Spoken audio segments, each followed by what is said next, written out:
Rekan-rekan, adik-adik, seperti yang saya janjikan sebelumnya, ini adalah contoh sebuah paparan arsitektur. Paparan ini merupakan proposal untuk gedung kantor Gubernur Papua. Kami susun ini sebagai sumbangsaran bagi masyarakat Papua yang berencana membangun gedung kantor Papua. Saya bisa berbagi materi proposal ini kepada adik-adik karena proposal ini tidak terpilih untuk proyek tersebut.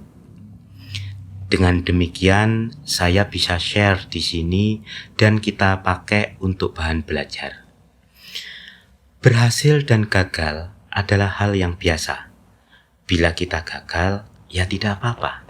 Sebagai sebuah ikhtiar, kita tidak rugi apa-apa. Apalagi bila adik-adik menyimak yang saya sampaikan sebelumnya, bahwa pada hakikatnya ultimate klien kita, klien utama kita adalah Tuhan. Jadi kita bekerja untuknya. Dengan demikian, kita tidak mengenal istilah gagal. Semua hal dinilai olehnya tanpa ada yang luput. Dengan pandangan hidup seperti ini, maka kita meyakini bahwa bila proposal kita diterima, itu adalah baik karena artinya kita memperoleh pekerjaan. Tapi bila proposal kita belum diterima, itu juga baik. Karena bisa jadi ada hal buruk di depan yang kita tidak tahu bila kita mendapat pekerjaan itu. Maka mari kita berpikir positif. Jadi hidup kita akan nyaman terus. Berhasil kita bersyukur, gagal kita bersabar. Dan dua-duanya sama-sama kebaikan. Baik, silakan adik-adik simak contoh proposal berikut. Semoga bisa belajar sesuatu daripadanya. Silakan.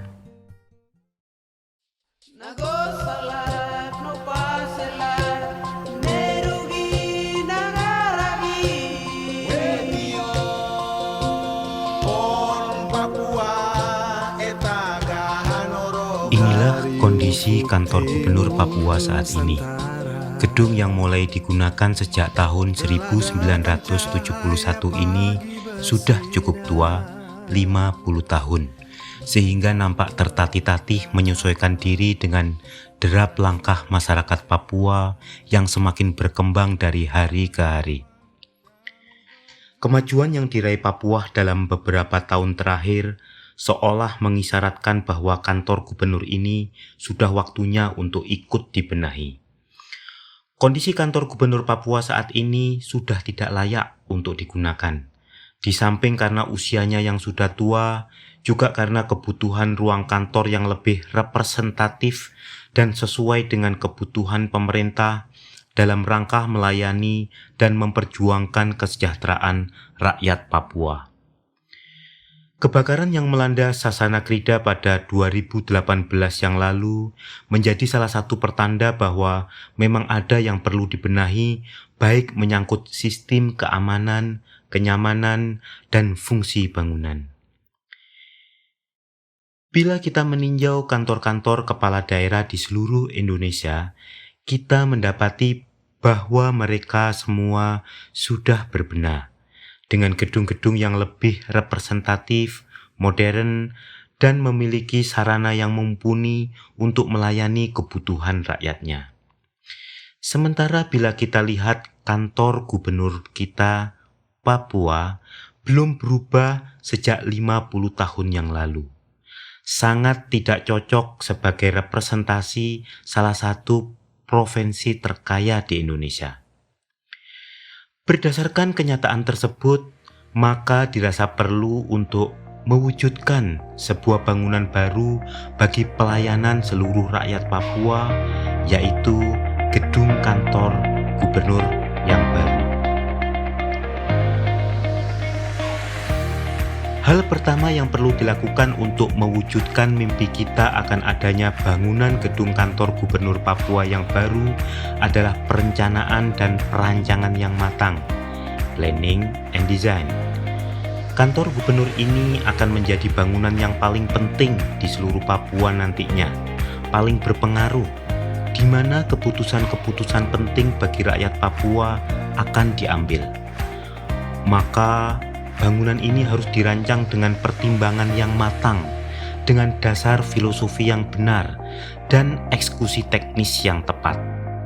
Untuk keperluan itulah konsep rancangan arsitektur ini disusun.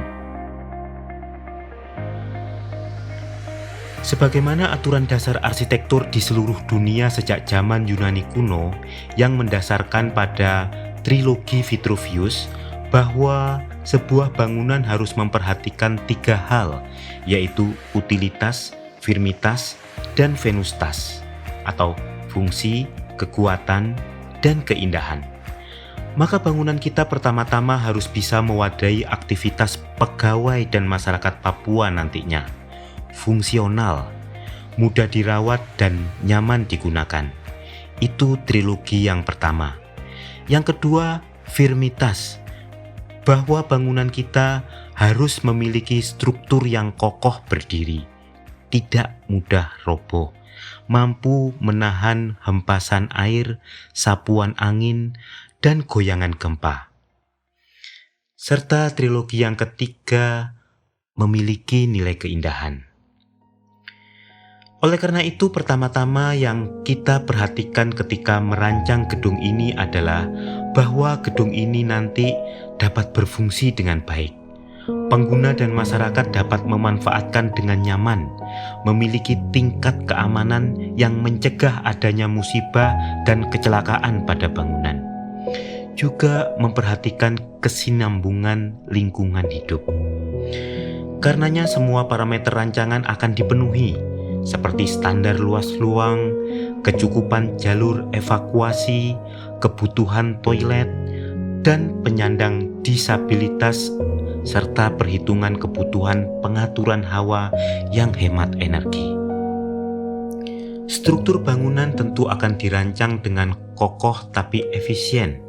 Kondisi tanah akan diinvestigasi dengan pengeboran sehingga kita mendapat data tanah yang valid untuk keperluan rancangan pondasi bangunan yang tepat. Kita akan pastikan bahwa bangunan kita tahan terhadap gempa maupun sapuan topan dari laut. Walaupun dibangun dengan pendekatan modern dan fungsional, kantor gubernur ini juga dirancang dengan memperhatikan kearifan budaya Papua sebagai masukan yang diutamakan. Papua memiliki kekayaan arsitektur yang beragam dengan keunikan masing-masing. Dalam desain kantor gubernur ini, kekayaan arsitektur tersebut menjadi inspirasi dan pengkayaan pada elemen-elemen arsitektur kantor gubernur Papua yang baru. Moyang kita meninggalkan budaya yang demikian tinggi. Budaya itu sesuai dengan kehidupan beliau-beliau pada masa itu. Hari ini kita memerlukan gedung dengan kebutuhan yang berbeda dibanding yang moyang kita hadapi. Maka solusi yang kita hasilkan pun memiliki pendekatan yang berbeda. Kita harus menghormati orang tua kita itu dengan tidak memaksa rumah Honai atau rumah Rumsram menjadi bangunan 23 lantai. Karena bentuk bangunan rumah tradisional itu memang dihasilkan moyang kita untuk skala dan proporsi seperti itu. Kita harus masuk lebih dalam, menyelami nilai yang lebih tinggi dari kearifan rumah tradisional kekayaan kita dan keluar menghasilkan desain bangunan 23 lantai dengan dilandasi kearifan tersebut.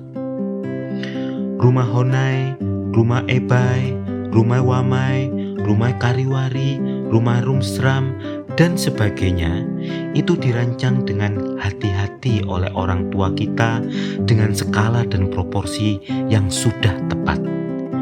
Tidak sopan bila kita memperkosa bentuk tersebut, memaksanya menjadi bangunan tinggi kebutuhan kita. Apalagi tidak adil bila menggunakan salah satu bentuk dari salah satu suku untuk digunakan sebagai inspirasi kantor gubernur yang melingkupi semua suku tersebut. Tapi kita tetap menjunjung kekayaan maha hebat tersebut dengan satu dan lain cara, yaitu cara yang cerdas yang akan membuat nenek moyang kita tersenyum bangga. Dari suku-suku, adat-adat yang ada di Papua, kita akan gali lebih dalam. Kita ambil filosofi terpendamnya, dan kita akan implementasikan pada bangunan gedung kantor Gubernur Papua yang baru. Ketika belajar rumah Kariwari, kita mendapati bentuk limasan segi 8 yang merupakan penjabaran bentuk penghormatan pada leluhur. Kita mendapati filosofi tentang pendidikan karakter pada rumah tradisional suku Tobati Enggros ini. Ketika kita belajar rumah Honai, kita dapati ada nilai filosofi persatuan di sana. Dibuktikan bahwa rumah ini hanya boleh dibangun dengan cara gotong royong. Ketika kita belajar rumah Honai, kita belajar konsep green architecture yang baru saja dikenal peradaban barat. Suku Dani sudah mengenal ini ribuan tahun yang lalu dengan membangun rumah Honai 100% dari material alami yang dapat diperbarui. Konsep tirisan air hujan untuk melindungi dinding agar tidak basah juga merupakan implementasi dari konsep green building tersebut.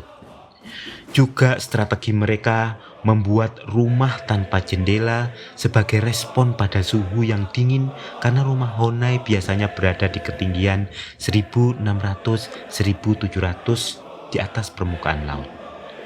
Sungguh sebuah solusi yang bijak. Sekarang, kita juga akan menggunakan pendekatan filosofi tinggi itu pada rancangan arsitektur kantor gubernur. Tapi kita tidak akan menjiplak secara malas, hanya meniru bentuk fisik arsitektur belaka. Tapi mengikuti ajaran kenapa hal itu dilakukan, dan itu kita terapkan dalam konteks kekinian.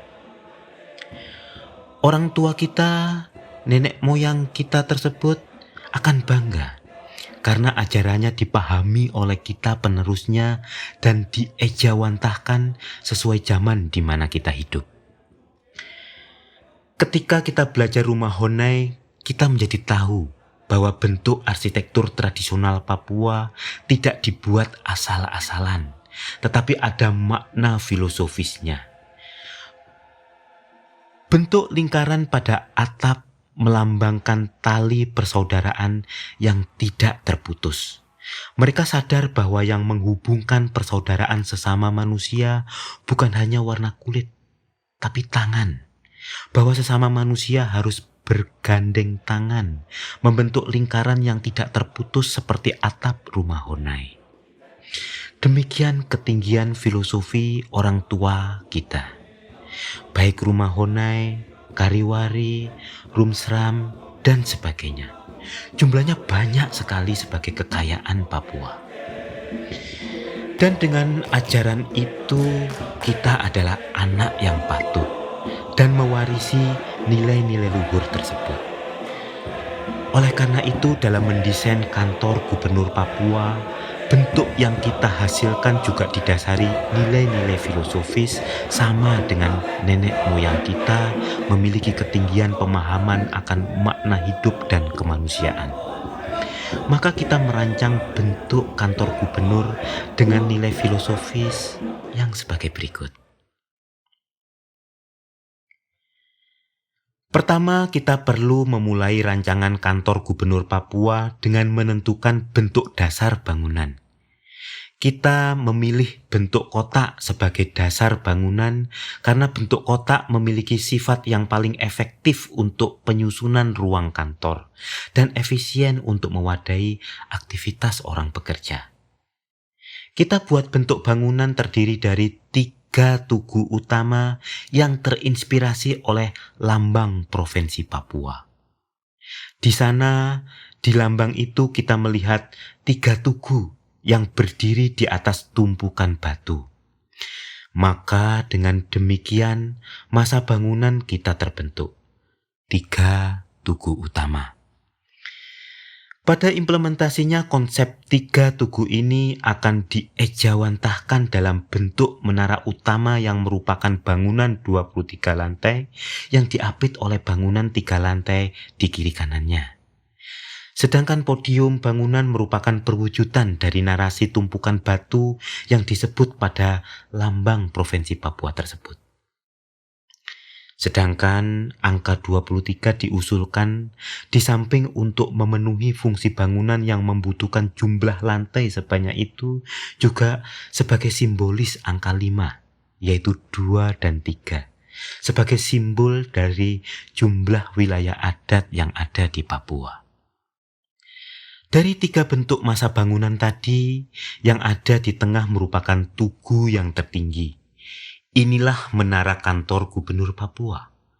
Kita memiliki filosofi tersendiri untuk bentuk menara tersebut, yaitu yang kita sebut konsep 5 pilar. Angka 5 ini juga terdapat pada lambang Papua, yaitu Paju 5 yang melambangkan Pancasila, di mana sila pertama merupakan pengikat bagi keempat sila-sila yang lainnya. Maka dalam implementasinya, konsep 5 pilar ini membentuk satu kesatuan, menara tunggal, sebagaimana sila-sila Pancasila, 5 yang juga satu kesatuan. Semua suku di Papua mengenal mahkota, hiasan yang diletakkan di kepala, bagian tubuh yang letaknya tertinggi dari tubuh manusia. Disinilah makna kehormatan diletakkan. Maka dalam arsitektur kantor Gubernur Papua ini juga diletakkan mahkota di bagian atas menara. Dia menjadi puncak tertinggi dari gedung tersebut.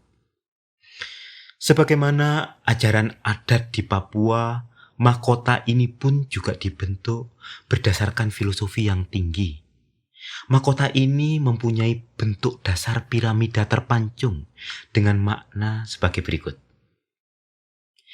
Sifat dasar bentuk piramida adalah divergen, yaitu menyebarkan. Filosofi ini digunakan sebagai bentuk dasar mahkota kantor Gubernur Papua.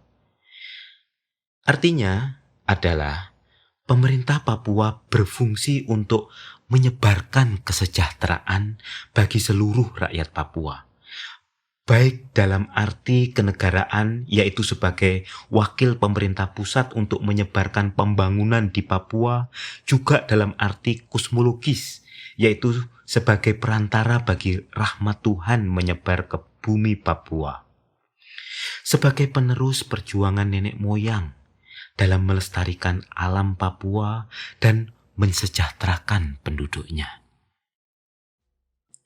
Rangkaian nilai-nilai filosofis yang diajarkan nenek moyang kita tersebut membentuk arsitektur kantor Gubernur Papua sebagaimana yang kita lihat ini. Dan untuk menghindari kesan elit bahwa pemerintah hanya membangun gedung untuk pejabat saja, maka pada saat bersamaan juga dibangun Plaza Rakyat Papua tepat di depan gedung kantor gubernur. Ini memiliki makna denotatif sekaligus makna simbolis yang artinya mendekatkan penguasa dengan masyarakatnya, bahwa apapun kebijakan dan tindakan gubernur adalah sebesar-besar untuk kepentingan rakyat Papua. Di Plaza Rakyat ini, masyarakat dapat melepaskan penat, mengajak keluarganya tamasya, menikmati sore atau menyambut fajar pagi dengan pemandangan laut lepas sekaligus berlatar belakang kantor Gubernur Papua. Bahkan menara kantor gubernur ini tidak hanya berfungsi sebagai latar belakang belaka, Plaza Rakyat belaka, bahwa masyarakat pengunjung juga bisa naik ke atas menara dan menikmati alam dari ketinggian sebagaimana masyarakat Paris, Prancis bisa naik ke Menara Eiffel, atau masyarakat New York bisa naik ke Empire State Building, atau masyarakat Jakarta bisa naik ke atas Monas. Dan untuk mencapai puncak menara kantor Gubernur Papua, masyarakat atau turis yang ingin menikmati Teluk Jayapura tidak perlu masuk komplek kantor gubernur, karena ada jalur langsung dari Plaza Rakyat lewat jalur bawah tanah menuju lift khusus yang membawa pengunjung langsung ke puncak menara. Jadi aktivitas perkantoran dan pengunjung tidak saling ganggu karena memang dirancang untuk tidak bertemu. Sepanjang perjalanan dari Plaza Rakyat ke kantor gubernur akan dibuat diorama-diorama, display-display, ruang pamer kekayaan kebudayaan Papua. Di sini bukan hanya berisi barang peninggalan masa lampau atau kumpulan hasil seni belaka, tetapi ditampilkan dengan cara baru yang dapat menarik minat anak-anak kita. Karena semuanya ditampilkan dalam mode kekinian dengan teknologi mutakhir, sehingga masyarakat bisa mengenal kekayaan budayanya sekaligus belajar teknologi baru dengan layar-layar LCD, hologram, permainan cahaya, model-model interaktif 3 dimensi akan ditampilkan di sini. Wahana edukasi yang lengkap bagi masyarakat Papua. Ini diharapkan menjadi ikon baru bagi Jayapura, menjadi daya tarik yang dapat mengangkat harkat martabat Papua sejajar dengan tidak hanya saudara-saudaranya di Indonesia, tapi juga dunia. Apakah bisa sebuah bangunan saja menjadi faktor pembangkit sebuah kota? Jawabannya bukan hanya bisa, tapi sudah terbukti di mana-mana. Kita menyebutnya sebagai Bilbao Effect, dan itu sudah terkenal di seluruh dunia. Ini berdasar pada sebuah kenyataan, sebuah bangunan museum di kota Bilbao, Spanyol, yang tiba-tiba membangunkan kota Bilbao yang diambang kebangkrutan dan resesi ekonomi. Efek domino yang menjadi dampak bawaan akibat adanya sebuah bangunan itu telah menggerakkan ekonomi kota Bilbao menjadi bangkit lagi. Bagaimana sebuah bangunan saja bisa membuat 19 juta pengunjung datang untuk menyaksikannya, dan dampaknya pada ekonomi kota bergulir deras menuju kemakmuran kota Bilbao di Spanyol. Kita menginginkan gedung dan Plaza Papua ini lebih dari itu. Tidak hanya menjadi faktor penggerak ekonomi belaka, tetapi juga menjadi kebanggaan budaya Papua. Tidak hanya menjadi tempat pemerintah membuat keputusan, tetapi juga menjadi tempat rakyat untuk belajar. Mempertegas identitas kearifan rakyat Papua, menjadi pijakan Papua menuju masa depan. Gugusan kantor gubernur dan Plaza Rakyat ini membentuk semenanjung yang menjorok ke laut, laksana bahtera atau perahu layar yang akan mengarungi samudra kehidupan menuju masa depan gemilang, yaitu membawa rakyat Papua menuju kesejahteraan yang sejati. Maka filosofi ini sekaligus sebagai implementasi kearifan suku Biak Numfor yang membangun rumah Rumsram dengan filosofi bentuk perahu karena mereka tinggal di pinggir laut sebagaimana bangunan yang sedang kita rancang ini. Pada ujung palka Plaza Rakyat terdapat tugu yang menjadi tanda ujung batas antara daratan dan lautan. Laksana menara kayu suku Dani, tempat mengamati kondisi di kejauhan. Ini merupakan perlambang tonggak yang memastikan arah bahtera selalu pada jalur yang benar, bahwa menjalankan tugas mulia tetap menjadi tujuan. Sebagaimana perahu layar yang sedang mengarungi samudra, gubernur sebagai nahkoda mengemudikan dan mengarahkan kapal dari anjungan atau ruang kemudi. Filosofi ini diterapkan dengan meletakkan ruang rapat khusus di bagian puncak dari menara kantor Gubernur Papua, di di mana keputusan-keputusan penting akan diambil di tempat ini. Ruang rapat ini akan dibalut oleh bahan kaca sehingga peserta rapat dapat berpikiran luas sebatas cakrawala laut di depannya. Tapi walaupun demikian, kaca ini dilengkapi dengan smart film sehingga dalam event-event tertentu dengan sekali pencet dalam satu tombol saja kaca itu akan langsung menjadi gelap dan kegiatan presentasi atau pemutaran video bisa dilangsungkan bahkan di siang hari. Dengan kecanggihan ruang rapat yang ada di puncak menara akan menjadi nilai tambah bagi gedung ini. Dengan demikian, maka mahkota bangunan yang bermakna kehormatan juga merupakan nahkoda bagi bahtera Papua yang siap lepas landas menuju masa depan. Tapi sejauh-jauh kita berlayar, setinggi-tinggi kita terbang, kita tetap tidak melupakan siapa kita. Kita tidak melupakan dari mana kita berasal. Kita tidak melupakan nenek moyang kita. Maka penghormatan pada wilayah adat tempat kita berpijak juga akan diangkat pada bangunan ini. Maka kita meletakkan 5 pilar besar yang melambangkan 5 wilayah adat yang ada di Papua. Pilar-pilar ini dihiasi dengan ornamen khas Papua dari masing-masing wilayah adat dan menghadap langsung ke arah plaza rakyat yang tepat ada di depannya.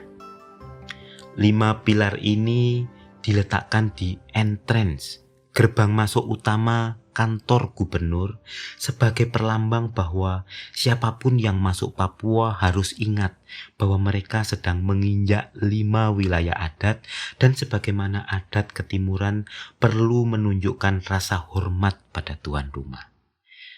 Rasa hormat pada tanah di mana dia dipijak.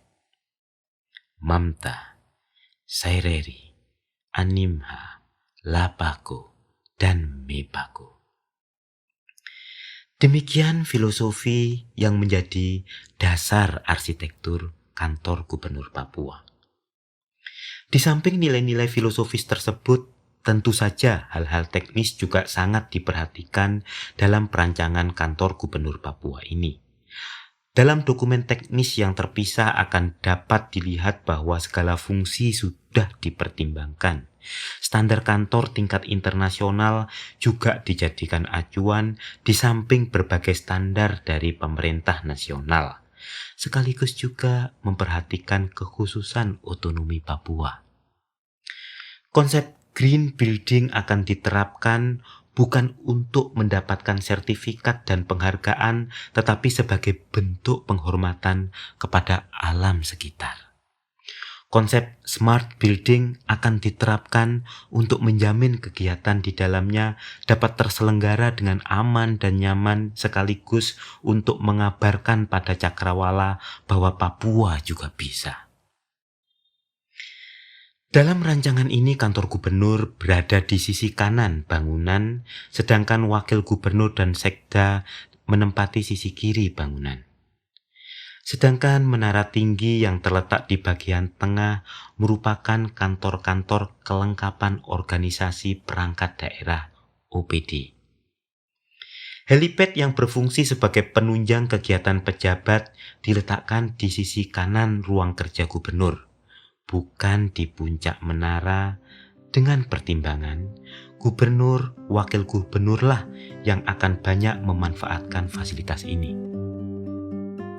Bila helipad diletakkan di puncak menara, akan tidak efisien karena gubernur, wakil gubernur akan turun dari heli masih harus menggunakan lift untuk turun ke ruang kerja beliau.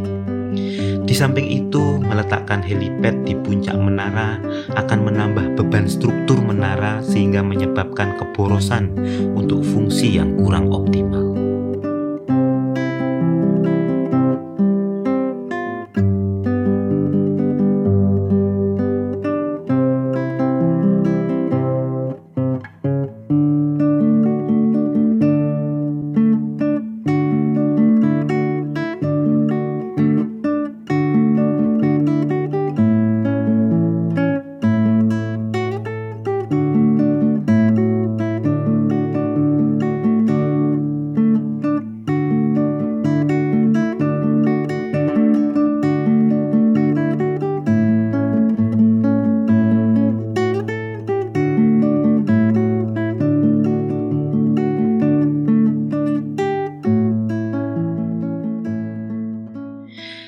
Sebagai sebuah konsep arsitektur, paparan ini disusun sebagai persembahan bagi rakyat Papua.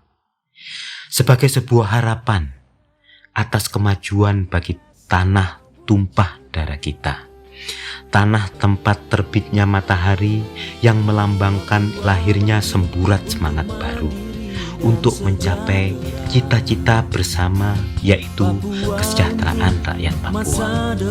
Sebagai wahana bagi kita, sebagai manusia, untuk mencapai derajat mulia. Papua untuk anak cucu kita. Mari bersama kita satukan hati, wujudkan Papua bangkit untuk Indonesia.